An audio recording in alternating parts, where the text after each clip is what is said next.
मित्रांनो, वेगळी ओळख मध्ये आपण आज जाणून घेणार आहोत रणवीर अलाहाबादी यांना. MS धोनी से सीखा है कि रिस्पॉन्ड करना चाहिए, रिएक्ट नहीं करना चाहिए. रणवीर अलाहाबादी कोण आहे, नेमकं काय करतो, या संदर्भातली सगळी इन्फॉर्मेशन मी तुम्हाला सांगणार आहे.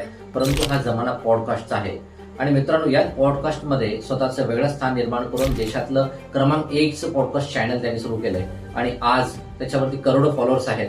परवाच ते चॅनल हॅक झालं होतं आणि 10 वर्षाची मेहनत त्याची पाण्यात जाणार होती. परंतु म्हणतात ना, कष्टाने जे मिळवलेलं आहे ते पाण्यात जात नाही. ते पुन्हा चॅनल त्याचं सुरू झालं आणि आज त्या चॅनलवरती देशातले मोठे सेलिब्रिटी असतील, मोठे पॉलिटिशियन्स असतील व्यक्त होतात. तो त्याच्या आयुष्यामध्ये मित्रांच्या संगतीत राहून बिघडला होता, तो व्यसनाधीन झाला होता. त्याला माहिती होतं की स्वतःची वेगळी ओळख निर्माण केल्याशिवाय आपल्याला पुन्हा लोक वेगळं स्थान देणार नाहीत आणि तो पॉडकास्ट चॅनलच्या माध्यमातून पुढे आला आणि आज भारतातला करोडो फॉलोअर्स असणारा चॅनलचा तो स्टार आहे. मित्रांनो, ही माहिती तुम्हाला माहिती होती का? रणवीर अलाहाबादीचा तुम्ही चॅनल पाहता का? या संदर्भात नक्की